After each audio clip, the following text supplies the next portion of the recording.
Ang hininga ni Marites ay tila naipit sa kanyang lalamunan habang pinagmamasdan ang maputlang mukha ng kanyang ina sa likod ng salamin ng intensive care unit. Ang bawat beep mula sa monitor ay parang pumupukpok sa kanyang dibdib.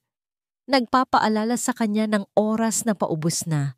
50,000 piso. Iyon ang halaga ng pag-asa. Ang halaga ng buhay ng kanyang ina. Niyakap niya ang kanyang 6 na buwang tiyan. Hinaplos ang umbok na kumakatawan sa buong mundo niya. Anak, kapit lang. Gagawin ni Mama ang lahat. Bulong niya. Kahit pa ang boses niya ay nanginginig. Ang ospital ay parang isang higanting halimaw na sumisipsip sa huling patak ng kanilang pag-asa. At siya, isang buntis na walang trabaho, ay parang dahon sa gitna ng unos. 2 linggo na siyang naghahanap ng trabaho, pilit na itinatago ang kanyang lumalaking tiyan sa bawat interview.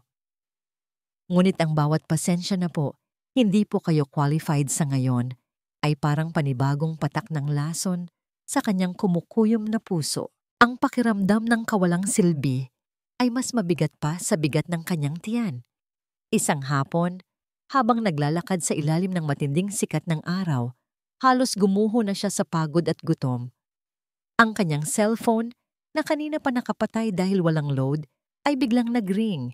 Isang tawag mula sa isang dating kakilala sa isang event agency. Marites, kailangan namin ng emergency party manager para sa isang grand wedding ngayong weekend. Kayang-kaya mo ba? Tanong ng kausap. Wedding, grand, kayang-kaya. Ang mga salitang yon ay nagpailaw sa isang munting tanglaw sa dilim niya.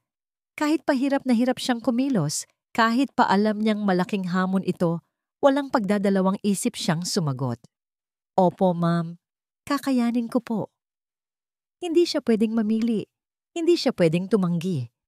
Ang buhay ng ina niya at ng anak niya ang nakataya. Pagdating niya sa event place kinabukasan, nanliit siya sa laki at ganda ng venue. Ang chandelier pa lang ay parang sapat na para sa kanilang buong kabuhayan. Nagsimula siyang mag-utos, mag-organisa at maging abala. Sa gitna ng kanyang pagka-busy, tinawag siya ng isang assistant. Ma'am Marites, kailangan niyo pong aprubahan ang poster para sa entrance. Ito po ang design. Inabot niya ang malaking papel at dahan-dahan itong tiningnan. Nasa gitna ang mukha ng 2 nakangiting tao. Ang isang babae ay maganda, bata, at may malaanghel ng ngiti. Ngunit ang lalaki sa tabi nito, ang mundo ni Marites ay biglang tumigil. Ang ingay ng mga naglilinis, ang musika mula sa sound system test, ang lahat ay nawala. Ang kanyang mga mata ay nanlaki. Ang kanyang hininga ay huminto. Ang nakangiting mukha, ang mapagkunwari. Mapaglarong ngiti na matagal na niyang sinubukang kalimutan. Jomer de Vera. JM. Ang lalaking sumira sa buhay niya. Kumuyom ang kanyang kamao. Ang baso ng tubig sa kanyang kamay ay dahan-dahang nadurog. Ang pira-piraso ng kristal ay tumusok sa kanyang balat. Kasabay ng pira-pirasong puso. Hindi ito totoo. Bulong niya, habang ang dugo ay dahan-dahang umaagos mula sa kanyang palad. Kasabay ng nanginginig na patak ng luha. Hindi ito totoo. Bulong niya, habang ang dugo ay dahan-dahang umaagos mula sa kanyang palad, kasabay ng nanginginig na patak ng luha. Bumalik sa kanya ang lahat. Ang bawat sandali ng pagmamahal na akala niya ay totoo. Ang bawat pangako na ngayoy abo na. Ang sakit ay mas matindi pa sa hiwa sa kanyang palad. Si JM, ang lalaking minahal niya ng buong puso, ang ama ng anak niya, ang sumira sa lahat ng pangarap niya. At ngayon, nagpakasaya sa kanyang kasal habang siya, isang buntis at naghihikahos, ay nandito, nagtatrabaho para sa kanila. Pinilit ni Marites na hilahin ang sarili pabalik sa realidad. Hindi ito ang oras para bumagsak. Ang kanyang ina, ang kanyang anak. Kailangan niyang maging matatag. Mabilis niyang tinawag ang assistant na nagbigay ng poster. Palitan niyo ito. Utos niya. Boses na pilit pinatigas. Kailangan ng bagong design. Hindi ko gusto ang layout. Pero ma'am, iyan po ang final approval ni Sir JM. Sagot ng assistant. Nagtataka. Kumuyom ang panga ni Marites JM. Hanggang ngayon, siya pa rin ang nagdidikta. Gagawan ko ng paraan. Sabihin mo kailangan ng update. Gawin ninyong mas classy. Basta palitan. Anya, at iniwan ang assistant na naguguluhan. Kailangan niyang tiyakin na hindi siya makikita ni JM. Kahit sa poster pa lang. Nilakad niya ang buong venue, nagbibigay ng mga utos, pilit na inililis ang kanyang isip. Ngunit ang bawat sulok ay parang nagpapaalala sa kanyang nakaraan.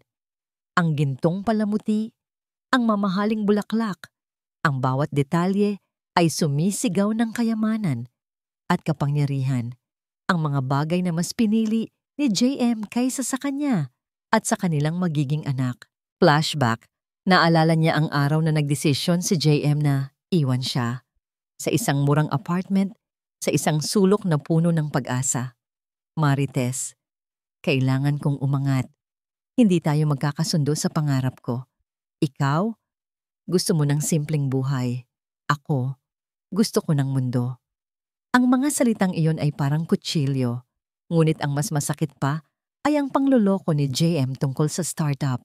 Ang lahat ng ipon niya, pati ang konting mana mula sa lola niya, ay ipinuhunan niya sa pangarap ni JM na akala niya ay pangarap nilang dalawa. Ngunit pagkatapos ng lahat, niloko lang pala siya. Isang scam. At siya naiwan na walang-wala. May utang na hindi niya alam kung paano babayaran. At isang buhay na nabubuo sa kanyang sinapupunan. End flashback. Isang tinig ang nagpabalik sa kanya sa kasalukuyan. "Excuse me, ma'am?" Lumingon si Marites. Isang magandang babae ang nakatayo sa kanyang harapan.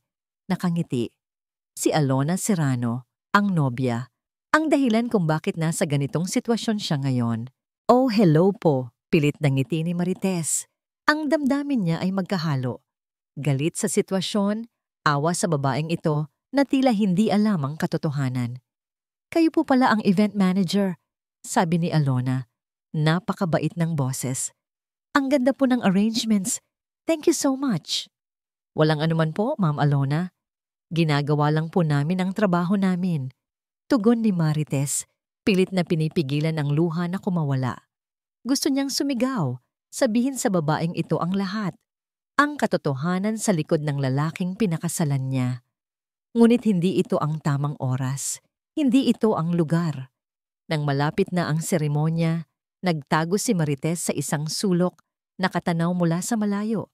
Nakita niya si JM sa altar, nakasuot ng puting trahe. Ang kanyang muka ay puno ng pagmamataas. At kunwari ay pagmamahal. Si Alona ay unti-unting lumalakad patungo sa kanya. Suot ang kanyang puting belo. Ang kanyang muka ay kumikinang sa kaligayahan. Isang larawan ng perpektong pag-ibig. Isang kasinungalingan. Sa bawat hakbang ni Alona, parang dinudurog ang puso ni Marites. Ang sakit ay tumagos hanggang sa kanyang kaluluwa. Ang kanyang anak, sa sinapupunan ay tila nagprotesta, sumisipa ng malakas. "Tinututulan ko." Nais niyang sumigaw, ngunit ang boses niya ay nanatili sa kanyang isip. Nang magkaharap na si JM at Alona sa altar, nagkatinginan sila. Nagpalitan ng matatamis na ngiti. Ang mga salita ng pari ay parang ingay lamang sa pandinig ni Marites. "Ikaw, Jomer, tinatanggap mo ba si Alona bilang iyong kabiyak? Sa hirap at ginhawa, sa sakit at kalusugan, hanggang kamatayan?" "Opo, Father," sagot ni JM. Malakas at malinaw. Ang bawat salita ay parang suntok sa puso ni Marites. Bigla siyang naramdaman na may sumasagi sa kanyang likuran. Lumingon siya. Isang lalaki. JM. Nakangisi ito. Ngunit ang nangiti niya ay hindi umabot sa kanyang mga mata. Puno ito ng pagkutya at paghamak. Lumapit ito kay Marites. Ang kanyang mga mata ay nanunuya. Hindi ko inaasahan na makikita kita dito, Marites. Bulong ni JM, ang kanyang boses ay malamig at puno ng paghamak. Mukhang bumaba na talaga ang kalagayan mo, ano? Nagtatrabaho ka na para sa akin? Ang kamay ni JM ay dahan-dahang gumapang sa braso ni Marites. Ang kanyang mga kuko ay bahagyang bumaon. May gusto akong ipakita sa lahat, bulong niya, at dahan-dahan siyang hinila palabas mula sa kanyang pinagtataguan, papunta sa gitna ng maraming tao, direkta sa harap ng altar. Naramdaman ni Marites ang matatalim na kuko ni JM na bumaon sa kanyang braso habang hinihila siya nito. Ang kanyang puso ay kumalabog ng malakas, hindi dahil sa takot kundi sa nag-aapoy na galit. Sa bawat hakbang, naramdaman niya ang mga matang nakatingin sa kanya, ang mga bulungan na unti-unting lumalakas. Bitiwan mo ako, bulong niya, ngunit tila bingi si JM. Tuluyang napunta si Marites sa gitna ng spotlight, sa mismong sentro ng entablado, sa harapan ng altar. Daang-daang pares ng mata ang nakatitig sa kanya. Ang mga flash ng kamera ay kumikislap. Sa gilid ng kanyang paningin, nakita niya si Alona, nakatayo pa rin sa altar. Ang mukha ay nalilito at nagtataka. Ngumiti si JM sa karamihan, isang ngiting puno ng pagmamataas. Inakbayan niya si Marites, ngunit ang haplos niya ay parang lason. Mga kaibigan, mga kapamilya. Simula niya, ang boses ay malakas at malinaw. Nais kong ipakilala sa inyo ang isa sa mga espesyal na bisita ko, si Marites Salvadora. Nagulat ang karamihan. Nagsimula ang bulungan. Ang mukha ni Marites ay namula sa hiya. Gusto niyang tumakbo, magtago, lumubog sa kinatatayuan niya. Si Marites po ang dating girlfriend ko. Patuloy ni JM, may diin sa salitang dating. Isa po siya sa mga nangarap sumama sa pag-angat ko. Ngunit alam niyo na, sa buhay, kailangan nating mamili at pinili kong maging matagumpay. Nagtawanan ng ilan, ang iba ay nagbulungan. Ang sakit ay parang milyon-milyong karayom na tumutusok sa balat ni Marites, ngunit hindi pa tapos si JM. Ang kanyang kamay ay dahan-dahang gumapang sa kanyang likod.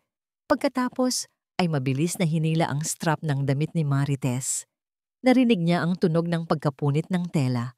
Bumagsak ang kanyang damit at tuluyang nalantad ang kanyang malaking tiyan sa harap ng lahat. Nagsimula ang matinding ingay. Sigawan, bulungan, nagtakipan ng bibig ang ibang kababaihan. Ang ilang kalalakihan ay nagulat. Si Alona ay nakatitig. Ang kanyang mga mata ay nanlaki. Ang kanyang panga ay nakababa. Naramdaman ni Marites ang panginginig ng kanyang buong katawan. Mainit ang kanyang mga mata at nagsimulang umagos ang luha sa kanyang pisngi. Ang kahihiyan ay parang apoy na sumusunog sa kanya. Gusto niyang lamunin siya ng lupa. Pakiramdam niya ay wala na siyang halaga, na isa lang siyang basurang itinapon. Ngunit sa gitna ng kanyang pagdurusa, isang maliit na tinig ang bumulong sa kanya. Para sa anak mo, para sa ina mo, hindi ka pwedeng bumagsak. Ang panginginig niya ay dahan-dahang napalitan ng isang kakaibang lakas. Tiningnan niya si JM, ang kanyang mga mata ay puno ng matinding puot na hindi niya kailanman naramdaman. Ang kahihiyan ay naging galit. Ang galit ay naging determinasyon. Nakita niya ang microphone na hawak ni JM. Mabilis siyang kumilos. Inagaw niya ang microphone mula sa kamay nito. Nagulat si JM. JM! Sigaw niya. Ang boses ay nanginginig ngunit puno ng kapangyarihan. Akala mo ba, sa pagbabalat sibuyas mo sa akin, ako ang mapapahiya? Hindi. Ikaw. Ikaw ang walang hiya. Natahimik ang buong bulwagan. Ang mga bisita ay nakatitig sa kanya, shock sa kanyang pagsabog. Hindi ko man lang hiniling na ipagtapat mo sa lahat ang nakaraan natin. Patuloy ni Marites, ang kanyang boses ay mas matatag na ngayon. Dahil ang nakaraan na yon ay puro kasinungalingan. Niloko mo ako, JM. Niloko mo ang lahat ng ipon ko, ang pinaghirapan ko para sa mga walang kwenta mong pangarap. At ang anak na ito, Anya, hinawakan ng kanyang tiyan. Ang anak na ito na kinahihiya mo, na itinatakwil mo. Mas mahalaga ba sa'yo ang pera at kapangyarihan kaysa sa sarili mong dugo't laman? Umaling-awngaw ang kanyang mga salita sa buong bulwagan. Ang mga bisita ay nagbubulungan muli. Ngunit ngayon, may halong pagkabigla at pag-unawa. Si JM ay namumutla at sinubukang agawin ang microphone, ngunit mahigpit ang kapit ni Marites. Niloko mo rin ang babaeng yan, JM. Anya, itinuro si Alona. Ang babaeng iyan na inakala mong makapagbibigay sa'yo ng mas magandang buhay, pero ang totoo, isang malaking panloloko ang buhay mo. Sa gitna ng kaguluhan, isang malakas na tunog ang umalingaw-ngaw. Bumukas ng malakas ang malaking pinto ng bulwagan. Pumasok ang isang lalaki. May dalang projector at USB drive. Diretso ang tingin niya kay JM. Ang kanyang mukha ay seryoso at puno ng puot. Si Carlito Manlapas, si Carlo. Nang makita ni Marites si Carlo, isang sinag ng pag-asa ang sumilay sa kanyang mga mata. Kasabay ng katanungan kung bakit naroon ang kaibigan niya. Ngunit wala na siyang oras para magtanong. Ang mga mata ng lahat ay nakatingin na ngayon kay Carlo, na mabilis na naglakad patungo sa isang bakanteng pader. Mabilis na ikinabit ni Carlo ang projector. Nagulat si JM. Ang kanyang mukha ay namutla. Anong ginagawa mo rito, Carlo? Sino ang nagpapasok sa'yo? Bulong niya, nagtatangkang agawin ang microphone mula kay Marites, ngunit mariin itong hinawakan ni Marites. Sino ako? Sagot ni Carlo. Ang kanyang tinig ay malakas at malinaw. Umalingaw-ngaw sa buong bulwagan. Ako ang magpapakita sa lahat ng tunay na kulay ng taong ito. Kasabay ng kanyang salita, umilaw ang projector. Isang video ang umere sa malaking pader na kanina'y tinitigan lang ng mga bisita. Sa video, nakaupo si JM sa isang bar, umiinom kasama ang isa pang lalaki. Ang tunog ay malinaw. Alam mo, Brad? Sabi ni JM sa video, ang kanyang boses ay tila lasing ngunit puno ng pagmamayabang. Napakasimpleng alisin si Marites sa buhay ko. Isa lang siyang pabigat, lalo na't may dala na siyang bata. Paano ako aangat kung may hihila sa akin pababa? Nagulantang ang buong bulwagan. Ang mga bisita ay nagpalitan ng tingin. Ang kanilang mga mukha ay puno ng pagkabigla at galit. At ang pera? Tanong ng kasama niya sa video. Iyon. Tumawa si JM. Madaling kuhanin ang lahat ng ipon niya. Utang-utang daw. Sus, mga ganyan. Basta umasa sa lalaki. Madaling lokohin. Kailangan ko lang ng puhunan para mas mabilis umangat. 'Di ba? Umalingaw-ngaw ang tunog ng video sa buong venue, parang suntok sa dibdib ng bawat isa. Ang tawa ni JM, ang kanyang mga salita na puno ng paghamak, ay nagbukas sa lahat ng katotohanan. Si JM sa kasalukuyan ay namumutla. Ang kanyang mga mata ay nanlaki. Nagmadali siyang patungo kay Carlo. Patayin mo yan! Patayin mo ang projector! Ngunit huli na. Ang lahat ay nakarinig na. Mula sa kanyang kinaroroonan, nakita ni Alona ang lahat. Ang kanyang perpektong kasal ay naging isang bangungot. Ang kanyang inakala na mamahalin niyang asawa ay isang halimaw. Ang kanyang muka ay nagpapakita ng iba't ibang emosyon, gulat, pagtataka, kirot, at sa huli, matinding galit. Binitawan niya ang kanyang hawak na buke ng bulaklak. Bumagsak ito sa marmol na sahig. Ang mga rosas ay nagkalat. Dahan-dahan siyang bumaba mula sa altar. Ang kanyang mga mata ay nakatitig kay JM na ngayon ay pilit na inaagaw ang projector kay Carlo. JM! Sigaw ni Alona. Ang kanyang boses ay malakas at puno ng kapangyarihan na hindi pa naririnig ni Marites mula sa kanya. Tumigil si JM. Lumingon siya kay Alona. Ang kanyang mukha ay puno ng takot. Mabilis na lumapit si Alona kay Marites. Kinuha niya ang belo niya. Ang belo na dapat ay simbolo ng kanyang kaligayahan. At dahan-dahang itinakip. Sa mukha ni Marites, tinatakpan ng tiyan nito mula sa mapanuring mata ng lahat. Ang gawaing ito ay may matinding kahulugan. Isang simbolo ng pagprotekta, ng pagtanggap. Ikaw ang dapat protektahan, hindi siya. Bulong ni Alona kay Marites. Ang kanyang mga mata ay puno ng luha ngunit matatag. Pagkatapos, humarap si Alona sa karamihan. Ang kanyang mga mata ay ninitigan ng kanyang pamilya, lalo na ang kanyang ama, si Don Ricardo Serrano, na ngayon ay galit na galit ang mukha. Hinihiling ko sa inyong lahat, simula ni Alona, ang kanyang boses ay nanginginig, ngunit malakas pa rin, na maging saksi kayo sa desisyon kong ito. Hindi matutuloy ang kasal na ito. Isang malakas na bulungan ang umalingaw-ngaw, nagulantang ang mga Serrano. Si Don Ricardo ay tumayo, ang kanyang mukha ay nagpupuyos sa galit. At ako, patuloy ni Alona, ay tatayo kasama si Marites. Tutulungan ko siya. At ang lahat ng mga babaeng naging biktima ng panloloko at pang-aabuso. Hindi ako magiging bahagi ng kasinungalingan at kasakiman. Mabilis na lumapit si Don Ricardo sa entablado. Ang kanyang mukha ay namumula sa galit. Alona, anong ginagawa mo? Iniinsulto mo ang pangalan ng pamilya natin. Bumalik ka rito. Ngunit hindi lumingon si Alona. Niyakap niya si Marites. At sa loob ng yakap na yon, tila nabuo ang isang hindi inaasahang pagkakaisa. Si JM ay tuluyan ng dinala ng mga security. Ang kanyang mukha ay puno ng kahihiyan at galit, ngunit wala na siyang magagawa. Ang kanyang perpektong mundo ay gumuho na. Ang galit na tinig ni Don Ricardo Serrano ay umaling-awngaw sa bulwagan, mas matindi pa kaysa sa anumang musika o bulungan.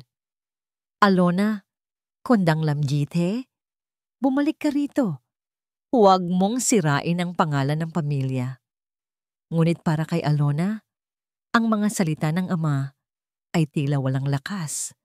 Ang tanging naririnig niya ay ang boses ng kanyang konsensya, ang sakit na dulot ng katotohanan. Humiwalay siya sa yakap ni Marites, ang kanyang mga mata ay nanatiling matatag sa ama.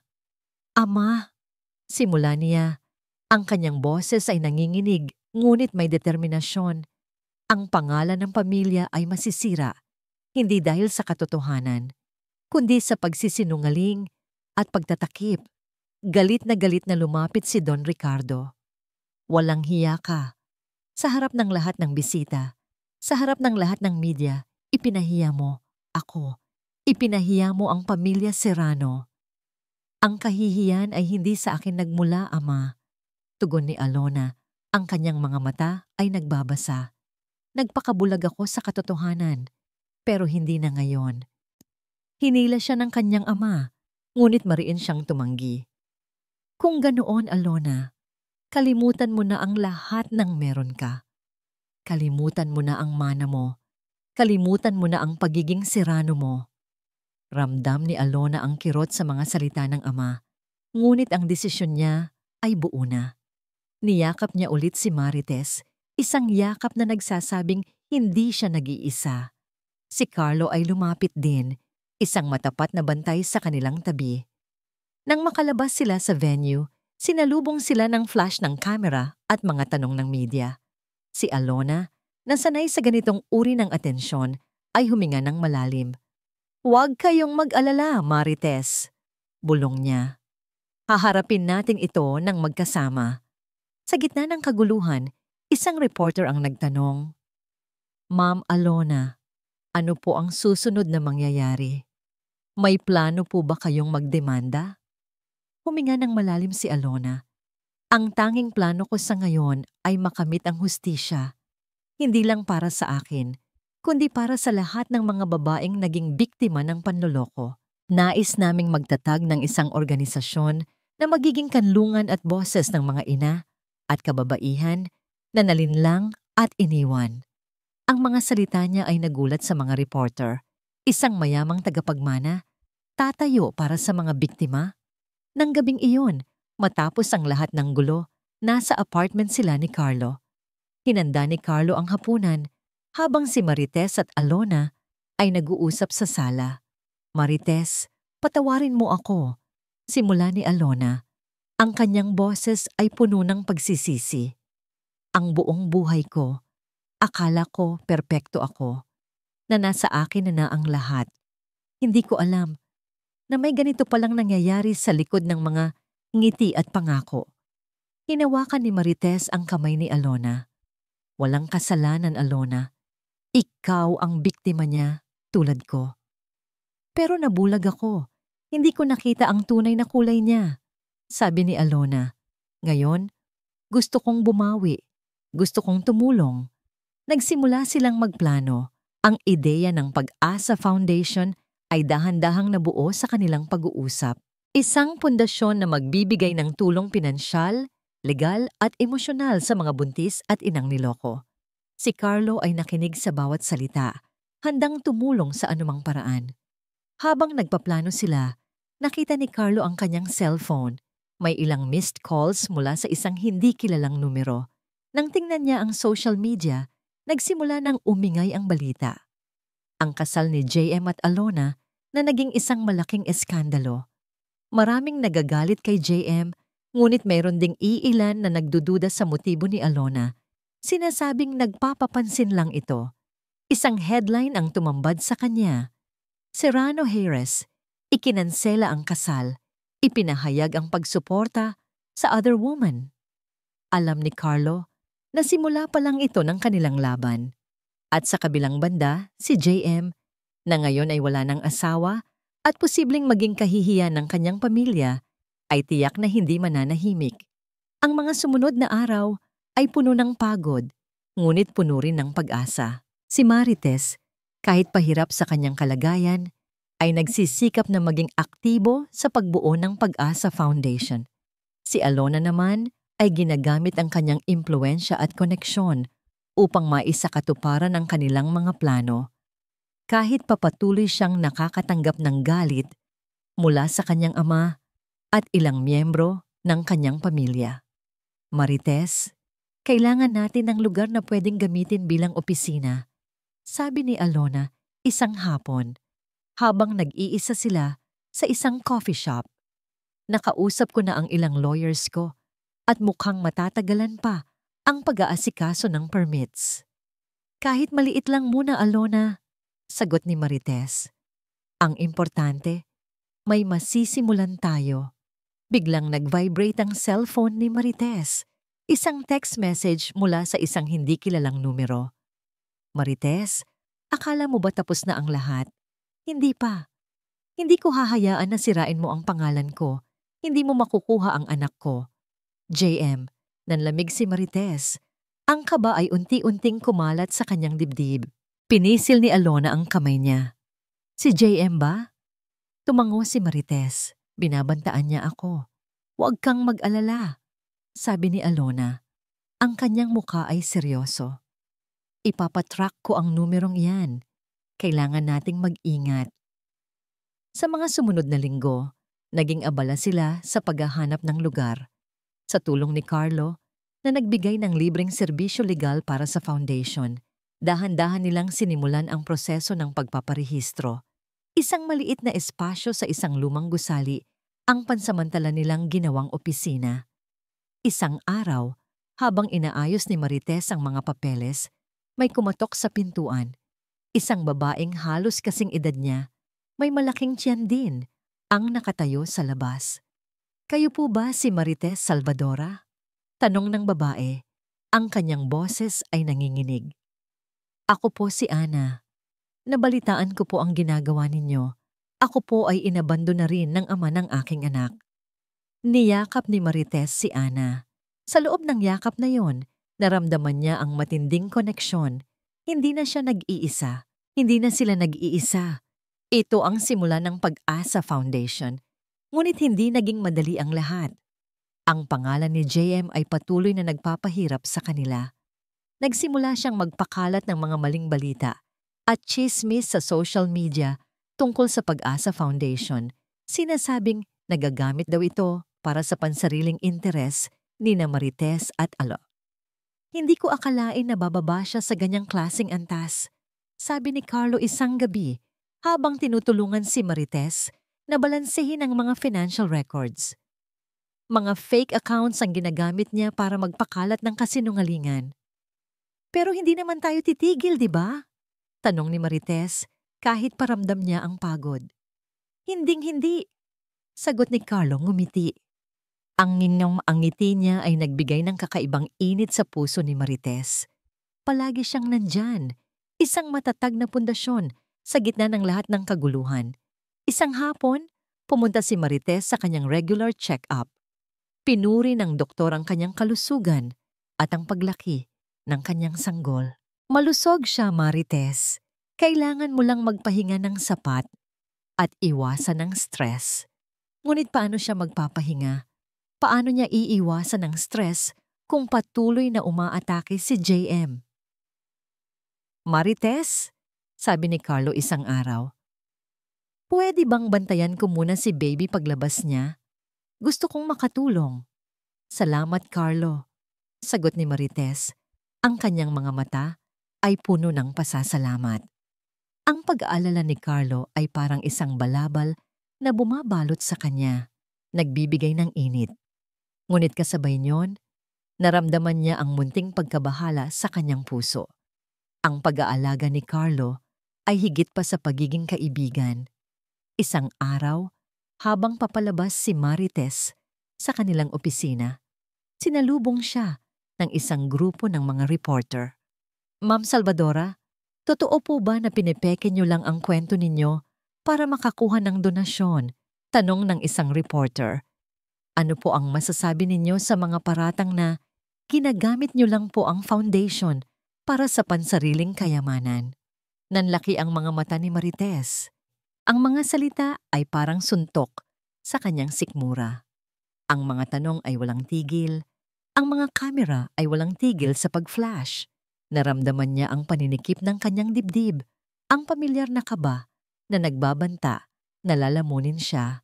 Nakahinga ng maluwag si Carlo nang makita niya kung paano unti-unting lumalakas ang Pag-asa Foundation. Mula sa maliit na opisina, lumipat na sila sa mas malaki at ang mga testimonya ng mga babaeng natulungan nila ay nagbibigay inspirasyon sa marami. Ngayon, hindi lang si Marites at Alona ang boses ng foundation, kundi pati na rin ang daan-daang babaeng nagkaroon ng panibagong pag-asa. Isang araw, habang tinutulungan ni Carlos si Alona sa pag-oorganisa ng mga dokumento, may dumating na email sa opisyal na account ng Pag-asa.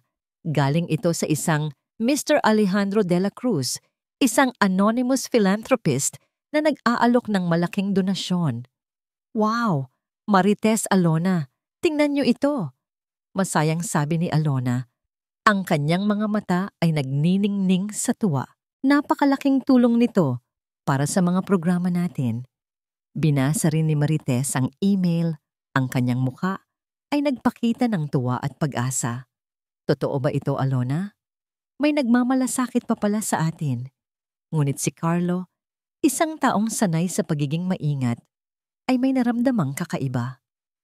Wait lang, sabi niya, habang sinisuri ang email address. May pakiramdam akong hindi maganda rito. Bakit, Carlo? Tanong ni Marites. Ang laki ng tulong na ino-offer niya. Iyon na nga, sagot ni Carlo. Kung anonymous siya, bakit may kondisyon na gusto siyang sumama sa board? At ang email address, parang kakaiba. May hindi tama. Hindi nila pinansin ang pagdududa ni Carlo sa simula. Sa dami ng kanilang mga kailangan, ang ideya ng isang malaking donasyon ay napakaimbitado. Ngunit nanatiling alerto si Carlo. Hindi niya makakalimutan kung paano niloko ni JM si Marites noon. Kinausap ni Carlo ang isang kaibigan niya na computer expert.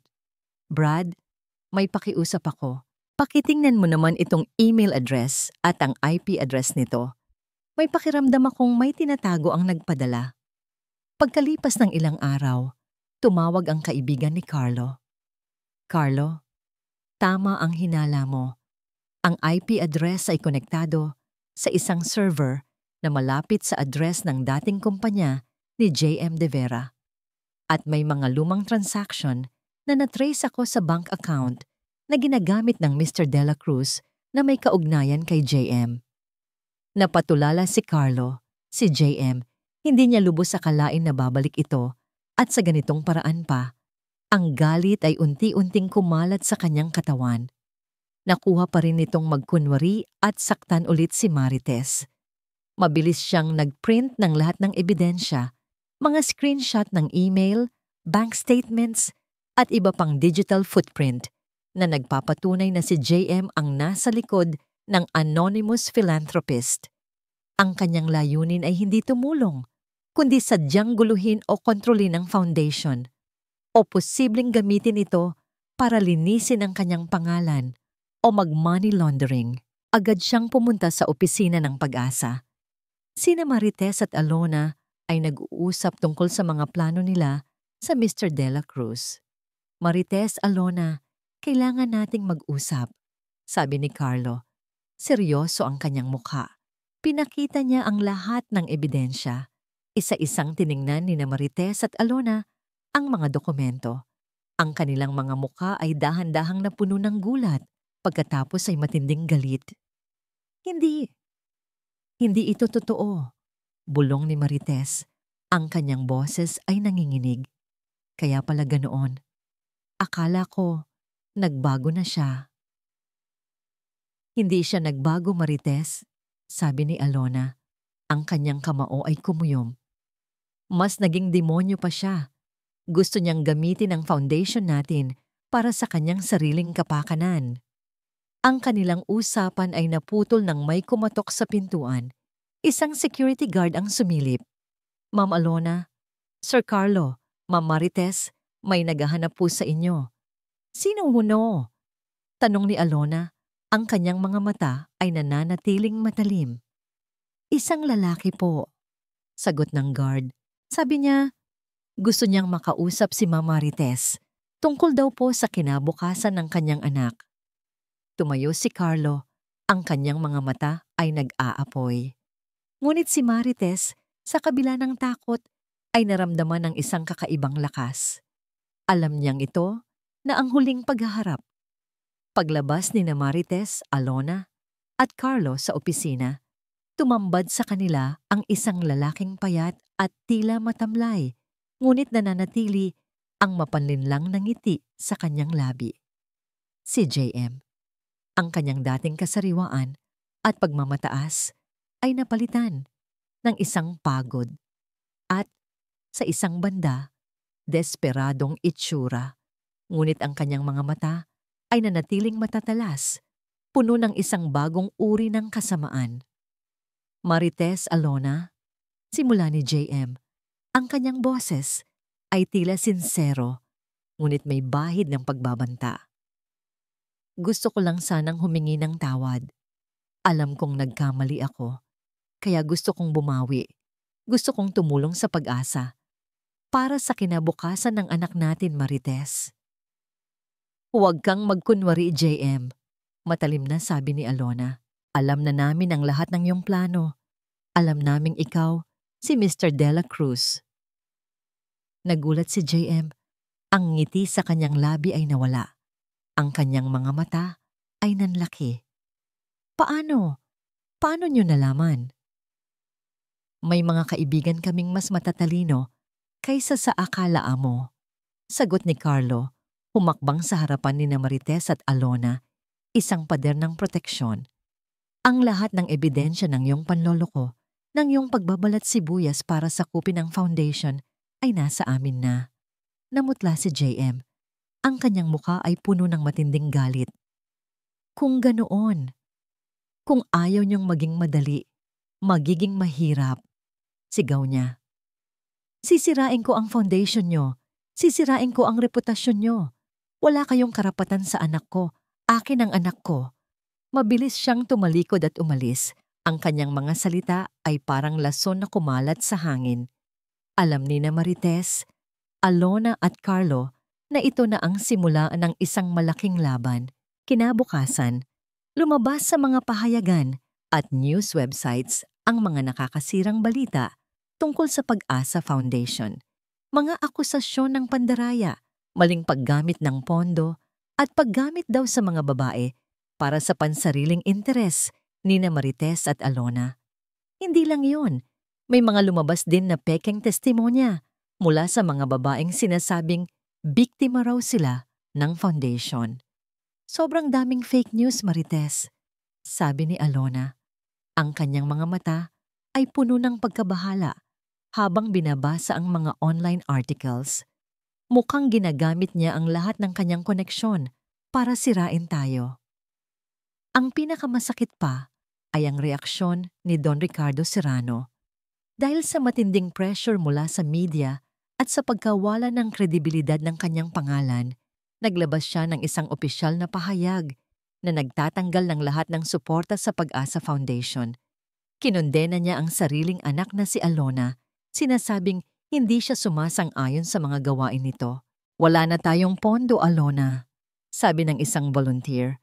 Ang kanyang boses ay puno ng lungkot. Mukhang kailangan muna nating itigil ang operasyon. Naramdaman ni Marites ang matinding paninikip ng kanyang dibdib. Ang lahat ng pinaghirapan nila, ang lahat ng pag-asa na nabuo nila, ay tila guguho na. Ang stress ay dahan-dahang kumalat sa kanyang katawan. Naramdaman niya ang matinding kirot sa kanyang tiyan. Masakit! Bulong ni Marites, hinawakan ang kanyang tiyan. Nagulat si Alona at Carlo. Marites, anong nangyayari? Tanong ni Alona. Ang tiyan ko. Sumasakit. Sagot ni Marites. Ang kanyang mukha ay namumutla. Mabilis na isinakay ni Carlo si Marites sa kotse. Dinala nila ito sa pinakamalapit na ospital. Habang nasa emergency room, nanginginig si Marites sa sakit. Ang kanyang hininga ay humihirap. Maya-maya, lumabas ang doktor. Ang kanyang mukha ay seryoso. Miss Salvadora, kailangan po nating gumawa ng emergency procedure. May risk po na maaga kayong manganak. Delikado po ang kalagayan ng sanggolat ninyo. Ang stress po ay nag-trigger ng premature labor. Napatulala si Alona at Carlo. Ang panganib na mawala ang sanggol ni Marites, ang simbolong yun ng pag-asa, ay parang isang malaking halimaw na bumabalot sa kanila. Naramdaman ni Alona ang pagkatalo, ang kawalang magawa. Si Carlo ay nanginginig sa takot, habang mahigpit na hinawakan ang kamay ni Marites bago ito ipasok sa operating room. Habang naghihintay sila sa labas, halos sumuko na si Alona. Ang lahat ay tila nawala na. Ang foundation, ang pamilya niya, at ngayon, pati ang buhay ni Marites at ng kanyang sanggol ay nasa panganib. Nakatayo si Alona sa harap ng emergency room, ang kanyang mga kamay ay nanginginig. Ang tanging naririnig niya ay ang mga beep mula sa loob ng kwarto ni Marites. Ang mundo niya ay tila gumuho. Wala na siyang ama, ang kanyang pangalan ay binaboy sa media, at ngayon, ang buhay ng kanyang kaibigan at ng sanggol nito ay nasa bingit.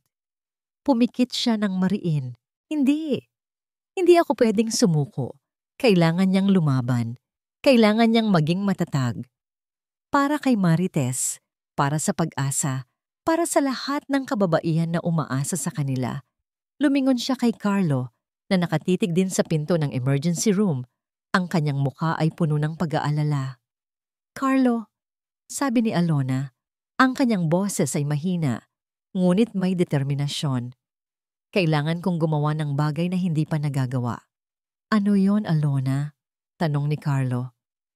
Sasabihin ko ang lahat, sagot niya. Ang buong katotohanan, sa harap ng lahat, wala nang itatago. Kinabukasan ng umaga, habang ang mga balita tungkol sa Pag-asa Foundation ay patuloy na bumabagsak, nag-organisa si Alona ng isang emergency press conference sa labas ng ospital. Wala ng venue, wala ng glamour. Tanging ang matinding sikat ng araw at ang mikropono na hinawakan niya ng mahigpit. Si Carlo ay nasa tabi niya, dala ang kanyang laptop at isang maliit na projector, handa sa anumang mangyari. Humarap si Alona sa mga reporter. Ang kanyang mga mata ay nanatiling matatag sa kabila ng kakulangan ng tulog at pagod. Gusto ko pong linawin ang lahat. Simula niya, ang kanyang boses ay nanginginig sa umpisa, ngunit unti-unting lumakas.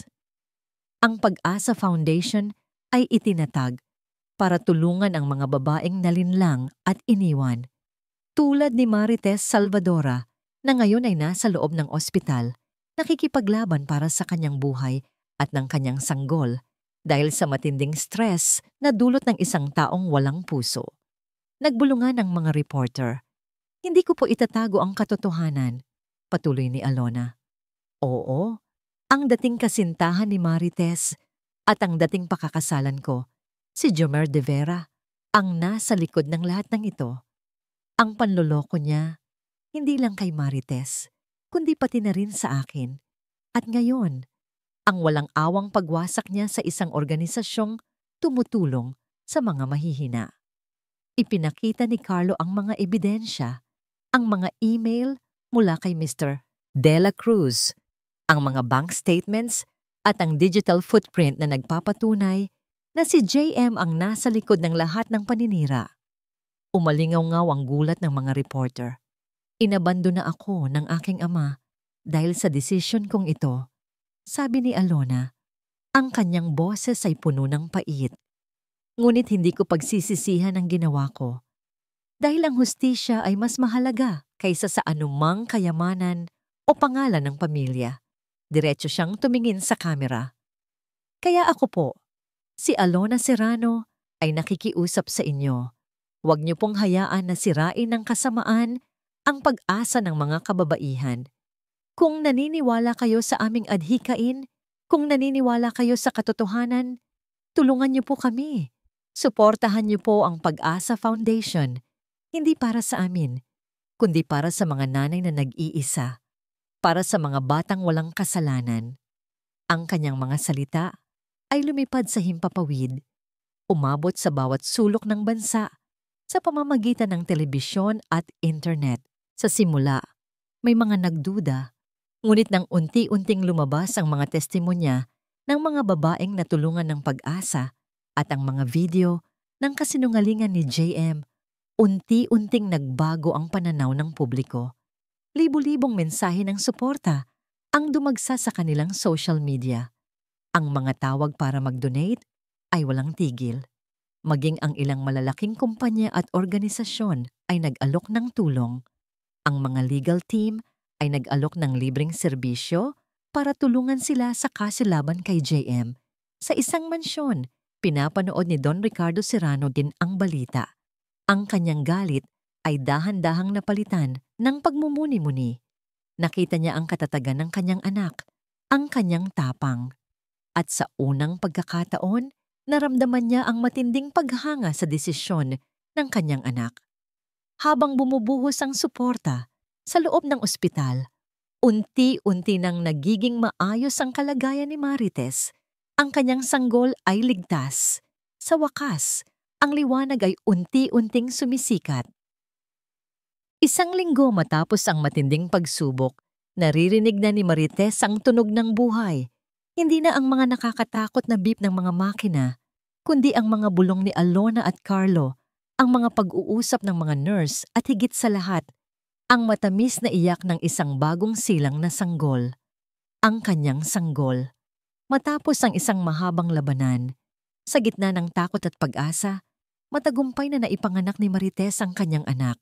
Isang malusog na batang lalaki na tila dala ang lahat ng pag-asa ng mundo.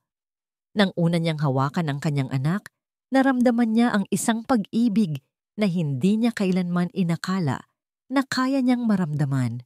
Ang lahat ng sakit, lahat ng pagdurusa ay tila naglaho. Ang ganda-ganda niya, Marites, bulong ni Alona. Ang kanyang mga mata ay puno ng luha ng tuwa.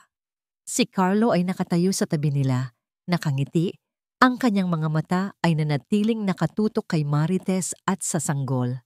Ang balita tungkol sa kapanganakan ng anak ni Marites, kasabay ng muling pagbangon ng Pag-asa Foundation, ay mabilis na kumalat.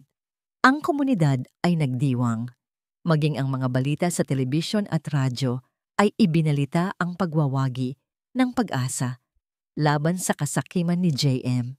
Ang mukha ni JM, na dati simbolo ng tagumpay at kasakiman, ay naging simbolo ng kahihiyan. Tuluyan ng sinampa ang kaso laban kay JM sa dami ng ebidensya na inihain ni na Carlo at ng kanyang legal team at sa suporta ng publiko. Walang kawala si JM.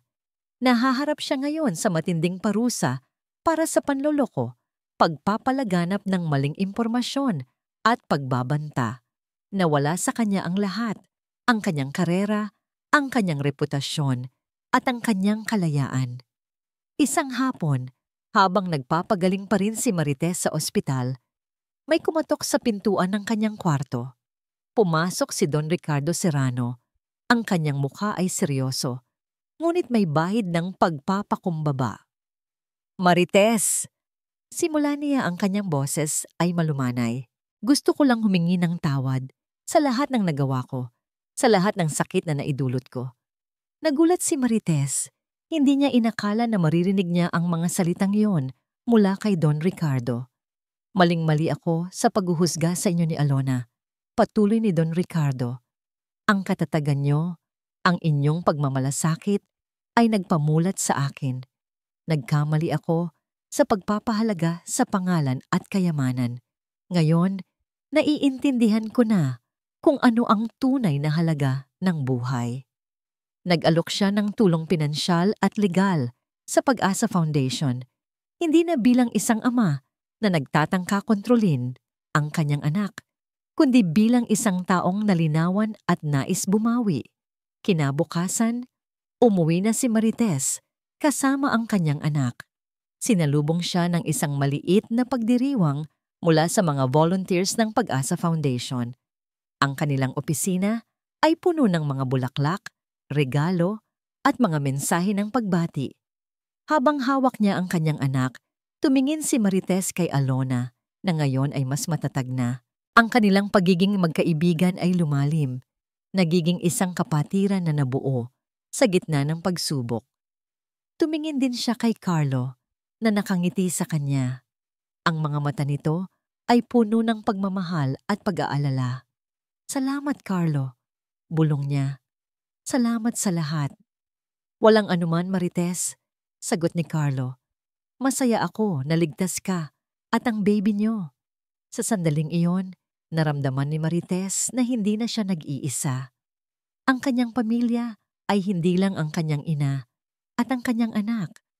Ito rin si Alona, si Carlo, at ang lahat ng mga babaeng nasa Pag-asa Foundation. Isang pamilya na nabuo sa pag-ibig, pag-asa at pagkakaisa. Lumipas ang ilang buwan. Ang sanggol ni Marites, na pinangalanan niyang Gabriel, ay lumalaki ng malusog at puno ng sigla. Ang kanyang tawanan ay parang musika sa loob ng bahay, nagpapawi sa lahat ng sakit at pagod.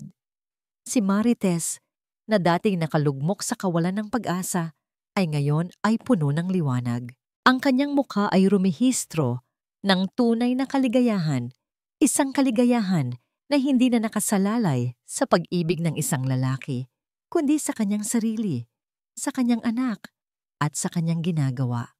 Ang Pag-asa Foundation ay patuloy na lumago.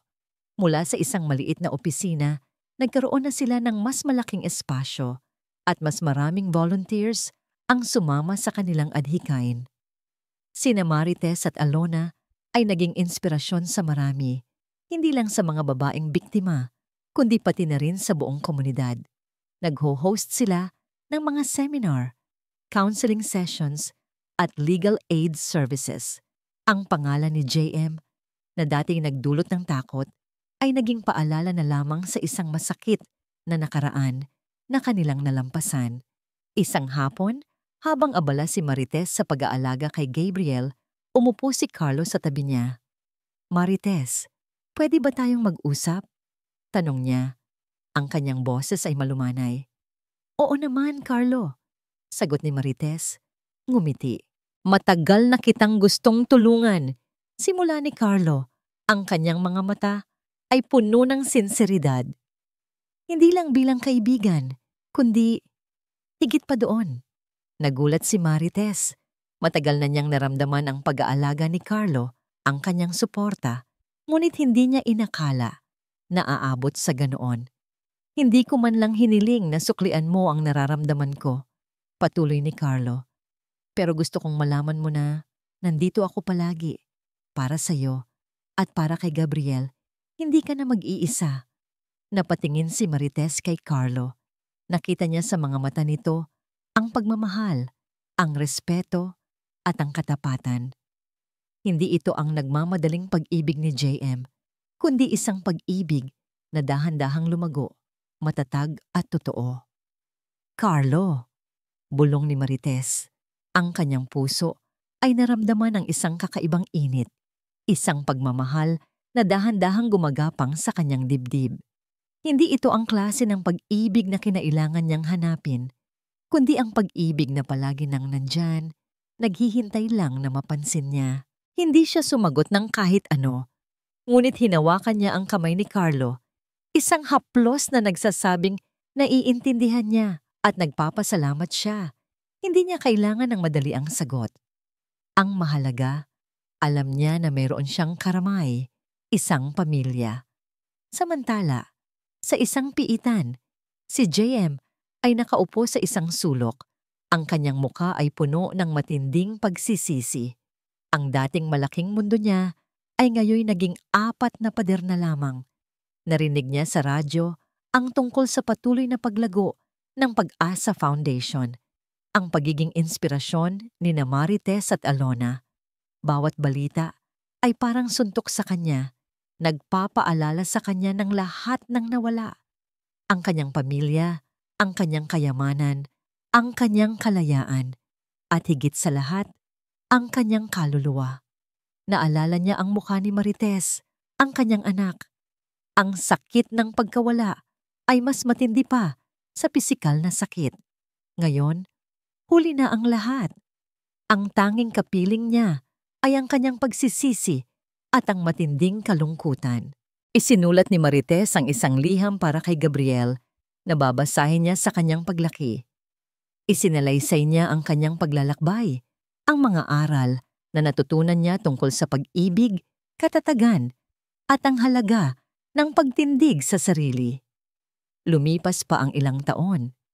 Si Gabriel ay isang masayahin at matalinong bata na lumalaki sa pagmamahal at pag-aaruga ng isang pamilyang hindi karaniwan ngunit puno ng pagmamahalan. Para sa kanya, si Mama Marites, Tita Alona at Tito Carlo ang kanyang mundo. Ang Pag-asa Foundation ay lumago at naging isang malaking organisasyon na may mga sangay sa iba't ibang probinsya.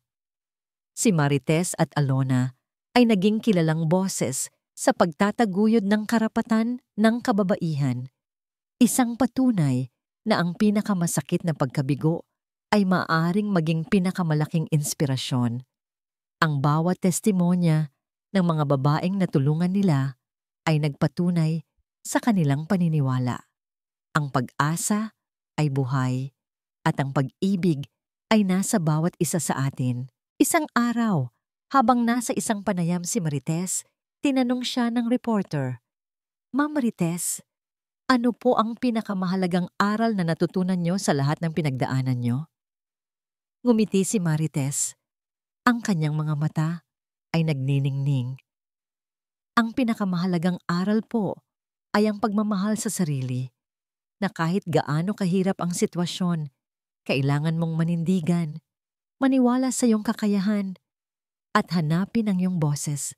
At ang pag-ibig, hindi lang sa isang tao ito makikita, kundi sa komunidad, sa pamilya na nabuo mo, at sa pagtulong sa iba. Sa isang parke, nakita si Marites at Carlo na magkasama, kasama si Gabriel. Ang kanilang relasyon ay dahan-dahang lumago, hindi nagmamadali, kundi batay sa matinding pagtitiwala, respeto at pagmamahal. Isang araw, habang nakaupo sila sa bench, hinawakan ni Carlo ang kamay ni Marites. Marites, simula niya, alam kong marami na tayong pinagdaanan. Hindi ko man maipangako ang perpektong buhay, pero maipapangako ko ang isang buhay na puno ng pagmamahal, paggalang, at pag-aalaga. Ngumiti si Marites. Hindi ko na kailangan ng perpekto, Carlo. Ang kailangan ko ay totoo. At ikaw, totoo ka. Hindi na nagtanong si Carlo. Alam niyang ito ang tamang oras at ang tamang sagot. Ang kanilang pagmamahalan ay parang isang tahimik na ilog, malalim at puno ng buhay. Sa kabilang banda, si JM, na ngayon ay matanda na at lubos na nag-iisa, ay nakakita ng isang lumang pahayagan. Ang headline ay tungkol sa Pag-asa Foundation at ang tagumpay ni Marites at Alona. Tinitigan niya ang litrato ni Marites na ngayon ay puno ng tiwala at kaligayahan. Ang kanyang mukha ay puno ng matinding pagsisisi. Ang lahat ng hinabol niya, pera, kapangyarihan, ay hindi kailanman nagbigay sa kanya ng tunay na kaligayahan. Ang tanging naiwan sa kanya ay ang kawalan at ang mga alaala ng mga sinaktan niya. Sa huling eksena, nakatayo si Marites sa gitna ng isang event ng Pag-asa Foundation.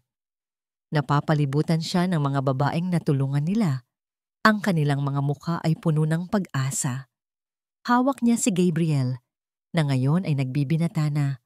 Ang kanyang mga mata ay puno ng pagmamahal para sa kanyang ina.